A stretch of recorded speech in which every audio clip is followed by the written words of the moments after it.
से जीव निर्विकारी बनता है, इंद्रिय संयम में सफल हो जाता है। ऐसे महादानी भास्कर जी साहू के परिजनों को आज हमने यहाँ साक्षात्कार के लिए निमंत्रित किया है। उनके प्रति कृतज्ञता व्यक्त करने हेतु व उनका साक्षात्कार लेने हेतु हम आमंत्रित करते हैं अखिल भारतीय मारवाड़ी महिला सम्मेलन की शान नेत्र दे रक्त अंगदान प्रमुख आदरणीय सुशीला जी फरमाने को। धन्यवाद राजकुमारी जी, आपका बहुत बहुत धन्यवाद परिचय देने के लिए।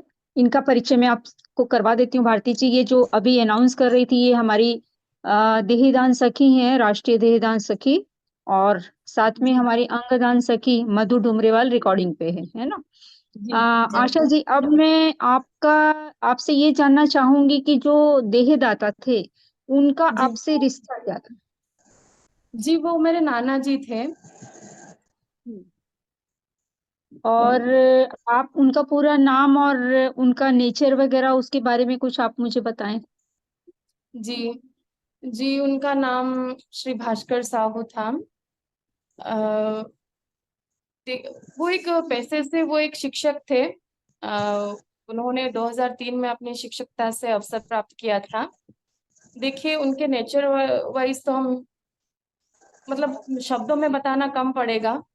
वो बहुत ही मधुभाषी और स्पष्टवादी थे, हमेशा समाज के लिए काम करते थे और बहुत सारे अंधविश्वास रूढ़िवाद से समाज को निकालने के लिए उन्होंने कई सारे आंदोलन किए। ऐसे अपने जब से उन्होंने कार्य आरंभ किया है, उनके कार्यकाल आरंभ से उन्होंने हमेशा प्रयास किया है कि कुछ करें वो समाज के लिए। उन्होंने बहुत सारे ऐसे कुसंस्कार से लड़ने के लिए बहुत सारे प्रयत्न किए हैं और अपने कार्यकाल के दौरान वो करते आए हमेशा समाज सेवा, और अंतिम में उन्होंने अपने देहदान करके समाज को एक नई दिशा की ओर प्रेरित किया है। तो इतना ही है। उन्होंने संकल्प पहले ही ले लिया था? जी, उन्होंने करीबन 12 साल पहले उन्होंने संकल्प ले लिया था। 2011 में क्योंकि वो पढ़े लिखे थे, तो इसीलिए इसमें आपको मेरे परिवार से मैं परिचित करवाना चाहती हूँ, उसके बाद मैं बताऊंगी पूरी बात। जी, करवाएं। जी जी, ये मेरे मामा जी हैं, श्री रवि कुमार साहू। नमस्कार जी। जी, और ये मेरे मासी हैं, नमस्कार हाँ, इतिश्री साहू। और ये मेरी माँ है, गायत्री साहू। हाँ, ये मेरी बहन है, छोटी बहन है, और ये मेरे भाई हैं। तो ये हम सब परिवार वर्ग हैं।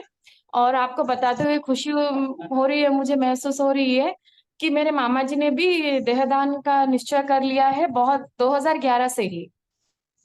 तो ये फॉर्म भर चुके, मामा जी फॉर्म भर चुके? हाँ जी, फॉर्म भर चुके हैं, क्योंकि 2011 को एक दिन क्योंकि हमने हमारी नानी का भी देहदान किया है ना। अच्छा। 2017 में हमने हमारी नानी का भी देहदान किया था। तो ये बात दरअसल आपने जैसे बताया कि देहदान का संकल्प उन्होंने कैसे लिया, तो एक दिन नाना जी और नानी ऐसे बैठे हुए थे। उन्होंने कुछ न्यूज़पेपर में कुछ देखा कि ऐसे बच्चों के लिए, मेडिकल कॉलेज के विद्यार्थियों के लिए शरीर कम पड़ रहा है पढ़ाई के लिए। हाँ, वो टीवी पे भी न्यूज आ रहा था। उस चक्कर में उस दौरान 2011 में उन्होंने देखा जब, तो उन लोगों ने बात करके सोचा कि फाइनल किया कि हम लोग अपना शरीर दान कर देंगे अपने मरणोपरांत, कि वो मेडिकल कॉलेज के बच्चों के लिए काम में आए, पढ़ाई के लिए आए। तो ऐसे जब बातचीत हो रही थी तो हमें पता लगा कि हमने बहुत ढूंढा कि कहाँ से ऐसा हो सकता है, क्या डायरेक्ट मेडिकल कॉलेज से हो सकता है। तो 2011 में हमारे ओडिशा में कटक में लोक सेवक मंडल नामक एक है, वो लोग क्या करते थे कि body and organ donation initiative नाम का एक इनिशिएटिव उसी समय चला रहे थे। तो उस समय ज्यादा नहीं, एक आध लोगों ने ही व्हील किया था या जो संकल्प लिया था। और उसके दौरान मेरे परिवार से नाना जी नाना जी, नानी और मेरे मामा जी ने, तीनों ने संकल्प लिया और विल पेपर भी बना दिए उसी समय कि हम लोग मरणोपरांत हमारा जो शरीर है वो समाज के कल्याण के लिए, मेडिकल कॉलेज के विद्यार्थियों के लिए मेडिकल मेडिकल कॉलेज में दान किया जाएगा। हम्म। बहुत अति उत्तम काम है। काफी साल पहले ही ऐसी सोच रखना, ये एक बहुत ही संस्कारी परिवार का, समाज सेवी परिवार का द्योतक है कि भाई न्यूज़पेपर में या टीवी में देख के आपके मन में एक उद्विग्नता होती है कि भाई जब समाज को हमारी इस चीज की जरूरत है तो क्यों ना हम इस कार्य को अपने ही द्वारा पूरा करें। बहुत अच्छी सोच है। तो आप लोग कटक से बरहमपुर बाद में आए क्या? नहीं, हम लोग बरहमपुर में ही रह रहे हैं। हम लोग बरहमपुर से पास में एक गांव में रहते थे। तो हमारे पढ़ाई के चलते नानी के मृत्यु के पश्चात हम लोग बरहमपुर आ गए और अभी हम लोग बरहमपुर में है। कटक से हमें पता चला वो लोक सेवक मंडल के बारे में। हम्म। तो बरहमपुर में जैसे अभी नानी जी का भी बरहमपुर मेडिकल कॉलेज में ही आप लोगों ने शरीर दान किया था? जी हाँ, हम लोगों ने एमकेसीजी मेडिकल कॉलेज बरहमपुर को ही डोनेट किया था। तो उस समय वो दूसरा बॉडी था मेडिकल कॉलेज को, लेकिन पहले से जो संकल्प लेके वो पहला था हमारे उड़ीसा में, ओ। तभी और 2017 में। हम्म। और अभी नाना जी का भी जैसे हुआ तो हमारी अखिल भारतीय मारवाड़ी महिला सम्मेलन की मेंबर्स भी वहां गई थी, उनके द्वारा भी कुछ हेल्प मिली एमकेसीजी जी में। जी, बहुत। देखिए ये सब तो जो हुआ था, ये सब हमने पहले ही ठान लिया था कि हम मेडिकल कॉलेज को देंगे। तो जब नाना जी का जब डेथ हुआ, क्योंकि वो आईसीयू में थे 11 डेज लास्ट टाइम पे, तो हम्म 11 दिन आईसीयू में रहने के बाद उनका 30 तारीख सुबह 8:30 को उनका डेथ हुआ। तो उस दौरान हमने बात किया था प्रोफेसर से, एमकेसीजी कॉलेज के जो एनाटॉमी डिपार्टमेंट के प्रोफेसर थे। तो उनसे हमने बात करके फाइनल किया कि नहीं, ऐसे हम बॉडी डोनेट करेंगे। तो उन्होंने वो फॉर्म वगैरह जो सारे अरेंजमेंट्स करने होते हैं वो सब उन्होंने कर दिया। लेकिन कहते हैं ना कि दुख के समय जो साथ होते हैं वो असली साथी मित्र होते हैं, चाहे वो आपके करीब हो या अनजान हो। तो उस समय महिला मारवाड़ी समिति के कुछ बहनें आए थे। उस समय तो हम दुखी थे, पर ज्यादा बातचीत नहीं हुई थी। पर उस समय वो आकर हमारा हौसला बढ़ाए और शरीर दान करते समय वो लोग हमारे साथ रुके। और जो इस देहदान के जो हमारे जो इच्छा को उन्होंने जैसे सराहा और इस नेक कार्य को, वो हमें बहुत अच्छा लगा। और उनका मदद तो मैं नहीं कहूंगी, पर उनका जो साथ वो हमें अच्छा लगा और हम उसके लिए शुक्रगुजार हैं। पूरा परिवार की तरफ से हम मारवाड़ी महिला समिति का अभिनंदन करते हैं। जी, धन्यवाद।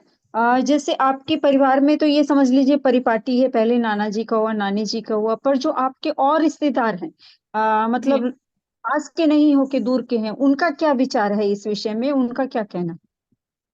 जी, विचार तो अभी बदल गए हैं, लेकिन पहले के विचार मैं आपसे जरूर शेयर करना चाहूंगी। जब हमने मेरी नानी का जब हमने किया था बॉडी डोनेट, तो उस समय उन लोगों की बहुत ही अजीब प्रतिक्रिया रही थी, जैसे समाज में भी, कि सब लोगों ने बोला कि क्योंकि उस अभी भी अंधविश्वास चल रहा है ना, तो सब बोले कि इन लोगों ने कुछ पैसों के लिए बेच दिया शरीर को। और हम्म ऐसे बहुत सारी गलत फहमियां और गलत बातों का उन्होंने प्रचार किया था। लेकिन जैसे जैसे अभी संस्कार बढ़ते जा रहे हैं, तो अभी जैसे अवेयरनेस बढ़ती जा रही है, सचेतनता होती जा रही है, तो इस बार जब हमने नाना जी का देहदान किया, तो सारे हमारे निकटस्थ जो मतलब बंधु परिजन थे, सभी ने बहुत सराहा, सबने इस चीज का समर्थन किया। और उन लोगों में से भी कुछ लोगों ने आग्रह किया कि हम भी इस नेक कार्य में अपना साथ देंगे, हम भी कुछ सम्मिलित होंगे भविष्य में। तो और कुछ लोग तैयार हुए फैमिली से जी या उन लोगों में से? देखिए, हमारे परिवार में तो हम सारे ही कर रहे हैं। मेरे मामा जी का हो चुका है, और मासी, मेरी माँ, मैं और मेरे भाई भी कर देंगे अभी बहुत जल्दी। मतलब ऐसे कार्यों में व्यस्त हैं, नहीं तो हम लोग भी कर लेंगे अभी। और बाकी हमारे जो निकटस्थ परिवार है वो लोग भी इस मतलब कोशिश में है, अभी तक उनके मन से वो कुसंस्कार गया नहीं है कि अगर हम शरीर दान कर देंगे या नहीं जलाएंगे या उसका अस्थि विसर्जन नहीं करेंगे तो उस आत्मा को मोक्ष नहीं मिलेगा। तो ऐसे तो कई आप सारे होती है नाना जी या नानी जी की, वो सभी किए या कैसे किया आप लोगों ने, जो बाद के देखिए स्पिरिचुअल हम प्रोग्राम होते हैं? जी हमारे जो सारे रिचुअल्स होते हैं तो करीबन हमारे मरणोपरांत के दिन से ही शुरू होते हैं। ऐसे कौवे को छत पे खिलाना जैसे नॉर्मल बातें हैं तो हमारे में, हम्म। और हम्म। खाना खिलाना और 10 दिन तक ब्राह्मण बुला के उनको खाना खिलाना, और फिर 10वीं के दिन मुंडन, और 11वीं के दिन घर का शुद्धिकरण, और 12वें दिन प्रसाद सेवन आदि कार्यक्रम होते हैं। लेकिन हमारे नाना और नानी में से ये सब कुछ नहीं हुआ है क्योंकि दोनों को ही ये सारे काम मंजूर नहीं थे।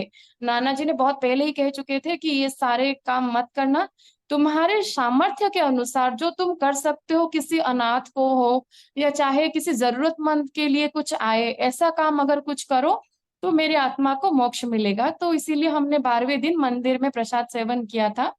जो लोग हमारे दुख के समय हमारे साथ थे और कुछ ऐसे जरूरतमंद लोगों के लिए व्यवस्थाएं की गई थी, बस इतना ही कार्यक्रम हुआ था। मेडिकल कॉलेज में जब आपने बॉडी दान दी तो आपका अनुभव कैसा रहा वहां का? जी वहां का अनुभव तो हम तो सबसे पहले तो कर चुके थे, इसीलिए डर या कुछ चिंता की बात तो नहीं थी। लेकिन वहां पे सभी बहुत ही सहयोगी थे। जैसे कि मैंने बताया कि आपके यहाँ आपकी समिति में से भी 2 बहनें आई थी और उन लोगों ने इस चीज को इतना इतना बढ़ावा दिया कि मुझे वहां चकित हुआ कि अच्छा देहदान के लिए अभी इतना प्रयास हो रहा है। वो देख के मुझे आश्चर्य लगा। और बस वहाँ मेडिकल कॉलेज में भी जो सारे अध्यापक थे और वहाँ के डॉक्टर्स थे, जो सीनियर डॉक्टर्स थे, प्रोफेसर थे, सीनियर रेसिडेंट सारे बहुत सहयोगी थे। बहुत अच्छे तरह से उन्होंने इस सारे फॉर्मेलिटीज थे उन सबको फिलअप किया, और अभी भी वो लोग हैं हमारे लिए कांटेक्ट में और बात करते रहते हैं कि क्या करना चाहिए इस चीज के लिए, हम हमारी तरफ से मेडिकल कॉलेज के लिए क्या होना चाहिए। वो कभी कभी प्रोग्राम्स में बुलाते हैं कि हम भी एक अवेयरनेस प्रोग्राम करेंगे, आप अपना अनुभव उसमें शेयर कीजिएगा। ऐसे बहुत सारे अभी हैं। हम्म। मतलब आप लोगों की जो ये देहदान की नाना जी और नानी जी की जर्नी रही, उसमें आप लोग पूरी तरह सेटिस्फाई हैं? कहीं भी आपके मन में कोई कंप्लेन नहीं है कि भाई कहीं भी आपको नहीं लगता कि ये नहीं होना चाहिए था? आप इससे पूरी तरह सेटिस्फाई हैं, बहुत खुश हैं पूरी फैमिली? ये देखकर हमें भी बहुत अच्छा लगा। आज आपने बिल्कुल सही कहा कि इसकी अवेयरनेस की बहुत जरूरत है। और हमारे जी अखिल भारतीय मारवाड़ी महिला सम्मेलन की 19 प्रांतों में 500 ब्रांचेज हैं। सभी इस जी काम में गत 2 वर्ष से बहुत तत्परता से लगी हैं। दिसंबर में हम लोगों ने रैली भी निकाली थी। 225 जी जी लगभग 200 शाखाओं ने एक दिन में एक साथ रैली निकाली थी। तो काफी कुछ मतलब चल रहा है इसके ऊपर कार्य हमारा। तो इसीलिए हम हम्म जागरूकता लाने में लगे हैं कि कम से कम जो भावी डॉक्टर बनने वाले हैं, अभी जगह जगह मेडिकल कॉलेज खुल रहे हैं। हर डिस्ट्रिक्ट में सरकार सोच रही है कि एम्स खोला जाए। मेडिकल कॉलेज भी खुल जाएंगे, सीटें भी हो जाएंगी, बच्चे एडमिशन भी ले लेंगे, पर शरीर कहाँ से आएंगे? जो शरीर का काम है, जी मृत शरीर का मृत शरीर से ही चलेगा। तो इसीलिए इस जी अवेयरनेस की बहुत ज्यादा ही जरूरत है, और हम तो ये चाहेंगे कि आप भी हमारा साथ दें इस मुहिम में। जरूर आप लोग भी जरूर साथ आएं जब भी जरूरत जरूर हो। जैसे जरूर। मेडिकल कॉलेज आपको बुलाता है, हम लोग भी अवेयरनेस के बहुत तरीके अपनाते हैं। अभी हमारा ये मासिक उत्सव चल रहा है। गत वर्ष हम्म हमने दिसंबर से लेकर जनवरी तक मासिक उत्सव मनाया था, 2 महीने का, 2 माह मनाया हम्म। था। तो आप लोगों का भी साथ चाहेंगे, और आप लोग यदि फॉर्म भरना चाहते हैं, आप लोगों के पास टाइम नहीं है, तो हमारी ब्रह्मपुर में महिला समिति है, सीमा जी हैं, और वहाँ पे नेत्रदान प्रमुख है, हाँ वो हाँ। आपके लिए काम कर सकती हैं। नहीं नहीं कोई बात आप नहीं, वक्त की बात नहीं है। सीमा जी से तो लगातार बातें होती रहती है, और हाँ, बहुत मैं उनको आप भी बहुत केवल कामों के लिए। आप केवल जो है ना स्टाम्प पेपर आपके नाम से हर व्यक्ति को लाना पड़ेगा। बाकी आगे की कार्रवाई समिति बहुत अच्छे से हमारी करवा देती है। नोटरी जी कोई से बात जो नहीं। फॉर्म फिल करवाना है, या फोटो लगवाने हैं, या साइन करवाना है, या मेडिकल कॉलेज में देना है, तो वो लोग इस काम हम्म। को पूरी अच्छी तरह से कर देंगे। जी तो आप बिल्कुल, लोग मैं सीमा जी से बात करूंगी इसके बारे में आगे। जी, जी, जी, जी। तो आप लोगों का तहे दिल से धन्यवाद। इतना समय निकाला, जी पूरा परिवार एक साथ है। आपने लिखा था मुझे कि नाना जी के शरीर शांत होने के बाद आप पूरा परिवार एक साथ रह रहे हैं। ये देखकर मुझे बहुत खुशी लगी, बहुत अच्छा लगा कि भई ऐसा भी होता है। जैसे मान लीजिए आपकी मम्मी लोग 2 बहन और 1 भाई हैं, तो इनकी फैमिली एक साथ यहाँ पे रह रही है। जी मामा हमारे जी ने फैमिली में और जी हमारे फैमिली में और कोई नहीं है। जो मेरे मामा जी हैं वो अभी अविवाहित हैं, उन्होंने शादी नहीं किया है हमारे लिए। तो उनका आयु अभी 51 वर्ष है। तो हुँ, उनका हमारा परिवार मतलब मेरे मामा, अभी तो मेरे मामा जी और मेरे मम्मी भी अकेली है, मेरे मौसा जी भी नहीं है, तो मासी अकेली है। और इन तीनों के हम तीनों हैं, मैं, मेरे मासी की एक लौती बेटी और मेरा छोटा भाई। तो हम लोग 6 ही परिवार हैं, तो इसीलिए हम लोग साथ ही हैं। चलिए बहुत बहुत अति उत्तम है। मतलब आज के ज़माने में तो मैं जहाँ देख रही हूँ लोग न्यूक्लियर फैमिली पसंद करते हैं। केवल मैं और मेरी बीवी बच्चे या यहाँ तक सीमित रहते हैं। पर आप जो है नाना के परिवार तक सीमित हैं, तो ये बहुत ही नाना के परिवार तक साथ हैं, मामा और मौसी और सब लोग, तो ये अति उत्तम कार्य है। संयुक्त फैमिली जैसी तो कोई बात ही नहीं है, साथ में रहा जाए तो सुख-दुःख सबके साझे होते हैं। अति जी उत्तम, जी आप जी लोगों से मिल के बात करके हम लोगों को बहुत खुशी लगी, बहुत अच्छा लगा और जो सोच नाना जी, नानी जी की थी वैसी सोच प्रभु सबको ही बख्शे और सभी इसी तरह समाज सेवा में लगे रहें। बस यही हम लोगों की प्रार्थना प्रभु से है और उनको हम श्रद्धांजलि अर्पित करते हैं। प्रभु उन्हें मोक्ष प्रदान करे। जिस मैं जीव ने इतना अति उत्तम कार्य सोचा, अपने जीवित रहते हुए और अपने शरीर को समाज के लिए दान किया, ऐसी आत्मा को प्रभु ज़रूर ही शांति और मोक्ष प्रदान करे। जी, आप लोगों का भी बहुत-बहुत धन्यवाद। आप लोगों ने इतना समय निकाला। मैं कुछ दिनों से समय भी नहीं दे पा रही हूँ, कॉलेज के काम में बहुत व्यस्त रहती हूँ। और ये जो आपने सराहा इस चीज़ को, इसके लिए बहुत-बहुत धन्यवाद। क्योंकि जानते हैं सब अच्छा काम कर रहे हैं, लेकिन नेकी को सराहना बहुत बड़ी बात होती है। और आप लोगों की इस कार्य के लिए मैं भी मेरा पूरा परिवार आप लोगों का शुक्रगुज़ार है। धन्यवाद। धन्यवाद। मैं सम्मान पत्र भी जल्द ही बनवा के भिजवाऊँगी आपके पास, सीमा जी जी, को बोलूँगी, आपके घर जाके पूरा वो दे के आएँगे या कोई फंक्शन होगा तो उसमें बुलाकर आपको देंगे। जी, ज़रूर, ज़रूर। धन्यवाद, धन्यवाद। जी, राजकुमारी जी। जी जी, धन्यवाद दीदी। अखिल भारतीय मारवाड़ी महिला सम्मेलन का अभिनंदन करने हेतु हमें खुशी है कि आज हमने महादानी परिवार से साक्षात्कार किया। वो हम आभारी हैं हमारी सभी सखियों व आज इस सभा में उपस्थित हमारी राष्ट्रीय प्रकल्प प्रमुख आदरणीय सुशीला जी परमानिया व हमारी अंगदान सखी वैदिक में निपुण अंगदान मधु जी डुमरवाल व हमारे अमूल्य मार्गदर्शन हेतु सभी का जी, नमस्ते।